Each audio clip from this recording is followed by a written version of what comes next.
Hello बच्चों, कैसे हो आप सब। आई होप आप सब बहुत अच्छे होंगे। तो चलिए स्टार्ट करते हैं। जैसा कि मैंने आपसे कहा था कि मैं आपको क्लास 9 to 12 सारे चैप्टर्स डिटेल में एक्सप्लेन करूंगी।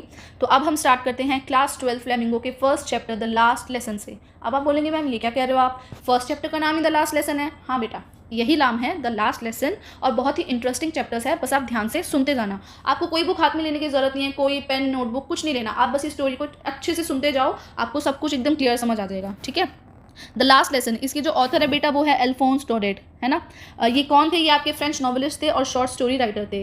बेटा जो आपकी लास्ट लेसन है ये किन डेज में सेट है, it is set in the days of Franco Prussian war. जब फ्रांस और प्रशिया की वॉर हो रही थी और उस वॉर में क्या हुआ था, प्रशिया ने फ्रांस को हरा दिया था और उस वजह से French districts Alsace and Lorraine क्या हो गए थे, प्रशियन हैंड्स के अंडर आ गए थे। बेटा इस स्टोरी में आपको यही बताया गया है कि कैसे जर्मन ने प्रशिया ने फ्रेंच पीपल पर अपनी लैंग्वेज को इम्पोज किया, उनको अपने अंडर रखा। और कैसे एक इंपॉर्टेंस बताई गई है कि मदर टंग की कितनी ज़्यादा इंपॉर्टेंस होती है कि अगर एक इंसान के पास उसकी मदर टंग ना होना तो ना उसके पास उसकी कोई आइडेंटिटी है और ना ही उसके पास फ्रीडम है। ये एक बहुत इंपॉर्टेंट फ्रेज भी इसमें बताया गया है कि अगर आपके पास आपकी नेटिव लैंग्वेज, आपकी मदर टंग की होल्ड है, अगर आपको आपकी मदर टंग आती है अच्छे से, तो आपके पास हमेशा आपकी आज़ादी की ना, आपकी फ्रीडम की एक चाबी रहेगी। लेकिन जिस इंसान को अपनी खुद की मदर टंग ही नहीं आती वो कभी आज़ाद नहीं हो सकता। ठीक है, तो चलिए स्टार्ट करते हैं द लास्ट लेसन। बेटा इसमें एक करेक्टर है फ्रांस। अब फ्रांस कौन है, फ्रांस एक बहुत ही मस्त मोला बच्चा है, उसको कोई टेंशन नहीं है, उसको घूमना फिरना पसंद है, खेलना पसंद है, नेचर में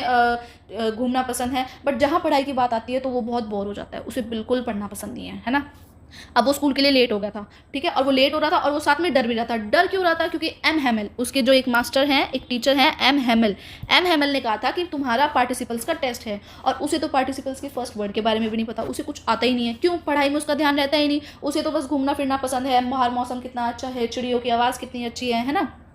अब जैसे ही वो भागता है कि स्कूल तो जाना ही है, जब वो भाग रहा होता है ना तो वो रास्ते में एक चीज़ देखता है, वहाँ पे बेटा एक बुलेटिन बोर्ड है। बुलेटिन बोर्ड की काफ़ी इंपॉर्टेंस है। बुलेटिन बोर्ड्स वहाँ पे क्या लाती थी, बैड न्यूज़ लाती थी। वो होती थी किस लिए, कि जो प्रशिया के, जो जर्मनी के जो न्यू ऑर्डर्स आए हैं वो बताने के लिए कि अब से आपके ऊपर ये रूल इम्पोज हो गया है, अब से आपको ये करना है। तो बेसिकली फ्रेंच पीपल के लिए वो एक मतलब मनहूस चीज़ थी, उनके लिए बहुत बुरी चीज़ थी, क्योंकि वहाँ पे जब भी कोई न्यूज़ मिलती थी उन्हें बुरी न्यूज़ ही मिलती थी। तो इसलिए उसने क्या सोचा कि वैसे भी इसमें कोई बुरी न्यूज़ होगी और मैं लेट भी हो रहा हूँ तो मैं फटाफट ना यहाँ से भाग जाता हूँ। तो वो क्या करता है, वो फटाफट से भागता है, अपने स्कूल की तरफ जाता है। जब वो स्कूल की तरफ जाता है ना तो वो क्या देखता है कि यूजुअली जो जनरली और बाकी दिनों में स्कूल में क्या होता था, जब स्कूल शुरू होता था ना तो बहुत शोर शराबा सुनाई देता था आसपास गली में, ठीक है। और डेस्क को ओपन करके, जैसे वो डेस्क होते हैं ना कि ओपन करके बैठने वाले, उन डेस्क की आवाज़ आती थी, बच्चों की आवाज़ें आती थी कि वो एक ही लेसन को बार बार रिपीट कर रहे हैं, मतलब उसको क्या बोलते हैं, मेमोराइज कर रहे हैं, याद कर रहे हैं उन्हें। टीचर की आवाज़ आती थी, टीचर का जो रूलर है, टीचर का जो डंडा है, वो डंडा डेस्क पे पीट रहे होते थे, बच्चों को कह रहे होते थे चुप हो जाओ चुप हो जाओ। लेकिन आज क्या था, आज वो दिन ऐसा लग रहा था जैसे संडे मॉर्निंग हो, कि आज तो स्कूल बंद है और कोई शोर नहीं है। और वो डर गया कि इतनी शांति कैसे है, पक्का आज कुछ तो होने वाला है। जब वो अंदर जाता है, पहले तो वो बहुत हिम्मत करके अंदर जाता है, क्योंकि वो एम हेमल से डरता है।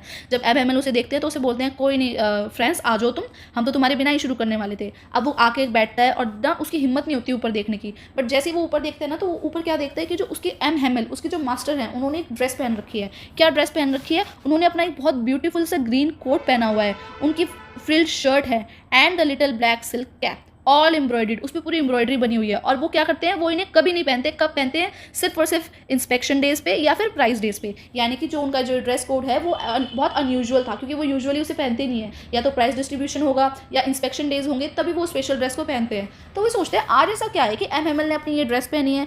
उसके बाद और जो चीज़ उन्हें सरप्राइज करती है वो क्या करती है, बैक बेंचेस को देख के। वो बैक बेंच जो हमेशा एम्प्टी रहती थी, हमेशा खाली रहती थी, आज वहाँ पे गाँव के लोग आके बैठे हुए हैं, विलेज पीपल क्या है वहाँ आके चुपचाप बैठे हुए हैं। अब वो ये सोच रहे हैं ये यहाँ पे क्यों आए हुए हैं, हौसर आया हुआ है, फॉर्मर मेयर आए हैं, पोस्ट मास्टर आए हैं, और भी लोग आए हैं, पर ये लोग यहाँ आए क्यों हैं, और ये सब इतने उदास क्यों हैं, सब उदास दिख रहे थे, ठीक है, मतलब काफ़ी सैड थे। अब वो सोचता है ऐसा क्या हुआ क्या हुआ क्या हुआ। उसके बाद क्या होता है, एम हेमल खड़े होते हैं। एम हेमल बोलते हैं चलो बेटा मैं आपको बताता हूँ कि आज बेटा my children this is the last lesson I shall give you, कि आज मैं तुम्हें अपना लास्ट लेसन देने वाला हूँ। एक ऑर्डर आया है बर्लिन से कि अब आपको सिर्फ और सिर्फ जर्मन पढ़ाई जाएगी स्कूल में, ठीक है, और the new master comes tomorrow, आपके जो नए मास्टर है वो कल आ जाएंगे। This is your last lesson. ये जो लाइन है ना, ये लाइन सबको शॉक्ड कर देती है। इस लाइन की वजह से सब लोग काफ़ी उदास हैं। That this is your last lesson, I want you to be very attentive, what are thunder clap these words to me. अब वो कह रहे हैं कितना बड़ा मेरे ऊपर एक तूफान सा आ गया है कि अरे last lesson, oh the riches that was what they had put up at the town hall. अच्छा, तो अब वो सोच रहे टाउन हॉल पे बुलेटिन बोर्ड पे ये लिखा हुआ था उन्होंने, तभी वहाँ पे इतनी भीड़ जमा थी। अब क्या है, ये फ्रेंड्स जो है ना, फ्रेंड्स अपने आप में बोल रहे हैं, अपने आप से बात कर रहे हैं, माई लास्ट फ्रेंच लेसन, मेरा लास्ट लेसन है फ्रेंच का, मुझे तो कुछ लिखना भी नहीं आता है, I should never learn any more, I must stop there then. अब तो मुझे कुछ, और मुझे अब आगे कुछ पढ़ना भी नहीं चाहिए, अगर मैं अपनी नेटिव लैंग्वेज ही नहीं पढ़ पा रहा हूँ तो मुझे आगे कुछ पढ़ना ही नहीं चाहिए। अब मुझे कितना बुरा लग रहा है कि मैं अपने लेसन्स को नहीं पढ़ता था, है ना, मैं बर्ड्स के एग्स को देखता था, झूले झूलता था। अब मेरी बुक्स जो मुझे इतनी न्यूसेंस, इतनी बकवास लगती थी, इतनी हैवी लगती थी कैरी करने में, और जो ग्रामर मुझे इतनी बेकार लगती थी, और जो मेरी हिस्ट्री है जो सब मुझे बिल्कुल अच्छी नहीं लगती थी, अब मैं उन्हें कभी नहीं देख पाऊंगा। जिन चीज़ों पे मैंने कभी ध्यान नहीं दिया, मतलब देखो कितनी वो कैसी बात है कि जिन चैप्टर से वो भागता था, जिन सब्जेक्ट से वो डरता था, अब उसके पास ये पूरा एक सोल्यूशन है कि अब उसे वो सब नहीं पढ़ना पड़ेगा, तो उसे तो खुश होना चाहिए, लेकिन वो खुश नहीं हो रहा था, वो काफ़ी उदास था कि अब मैं अपने चैप्टर को नहीं पढ़ पाऊंगा। ठीक है, poor man, it was in honour of this last lesson. अब क्या था, इस लास्ट लेसन के ऑनर पे उन्होंने अपने ये फाइन क्लोथ्स पहने थे। ठीक है, जब अब वो देखता है कि अच्छा एम हैमिल तो इसलिए पहन के आए हैं क्योंकि वो तो भाई ऑनर देना चाहते थे लास्ट लेसन को, उन्होंने 40 साल सर्विस करी है यहाँ पे, यानी वो 40 ईयर्स से पढ़ा रहे थे। 40 साल बेटा कम नहीं होते, एक इंसान ने अपनी पूरी उम्र दे दी थी वहाँ पढ़ाने में, तो कह रहा अच्छा इसलिए आए हैं।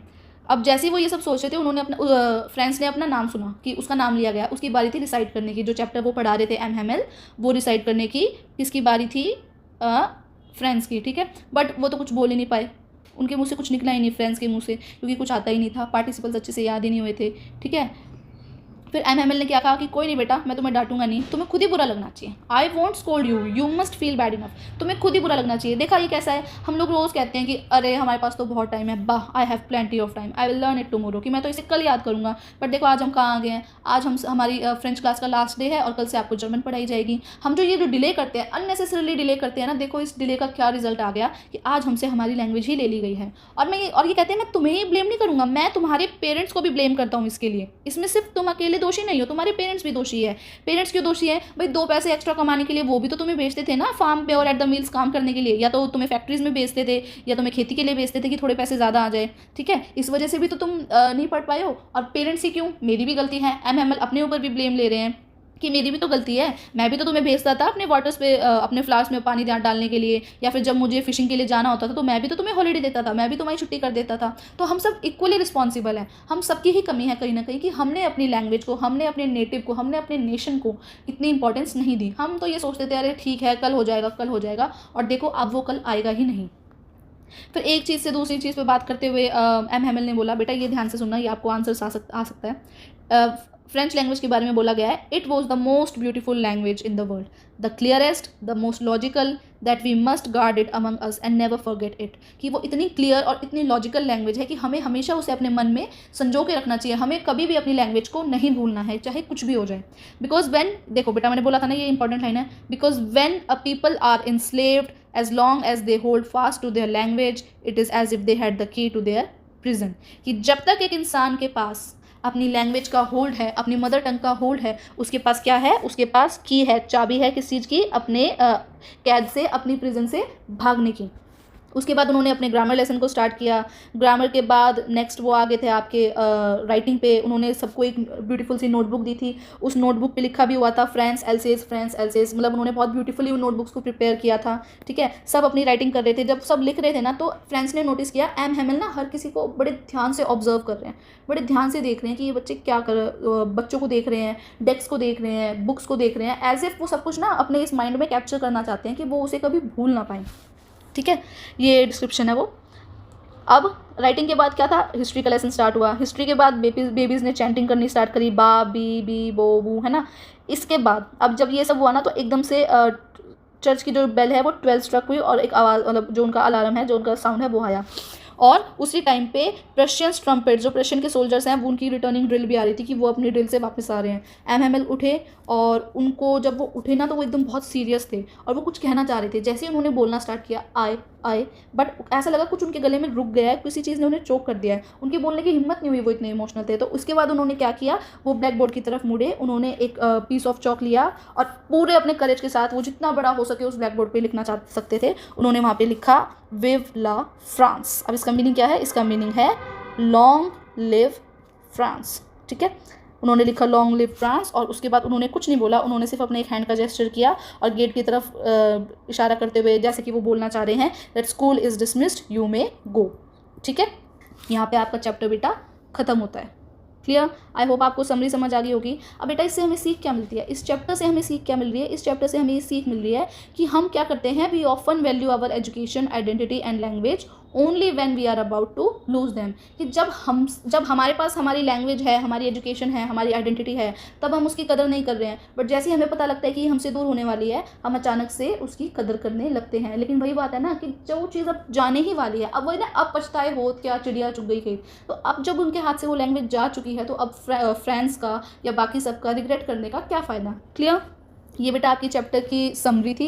इस चैप्टर में इतना ही है। इस चैप्टर की जो मेन थीम है और जो important character sketch and question answers मैं आपको शॉर्ट्स में अपलोड करके दूंगी। मैं थोड़ा सा डिस्कस कर देती हूँ। इसकी जो थीम आएंगी वो आएंगी language and identity, second patriotism and nationalism, and third loss, regret and procrastination. बेटा प्रोक्रेस्टिनेशन का मतलब होता है अननेसेसरीली किसी भी चीज़ को डिले करना। जैसे कि आप लोग डिले करते हैं ना, आज नहीं कल करेंगे, अरे अभी तो छुट्टियां पड़ रही हैं और बहुत लंबी छुट्टियां हैं, हॉलीडे होमवर्क कल करेंगे, कल करेंगे, कल करते करते आपका हॉलीडे होमवर्क होता ही नहीं है। फिर जब आपके स्कूल स्टार्ट हो जाते हैं ना, टीचर कहती है लाओ बेटा हॉलीडे होमवर्क दिखाओ, फिर आप मांगते हैं मैम 1 दिन 2 दिन, मैम मंडे को चेक करा लेंगे।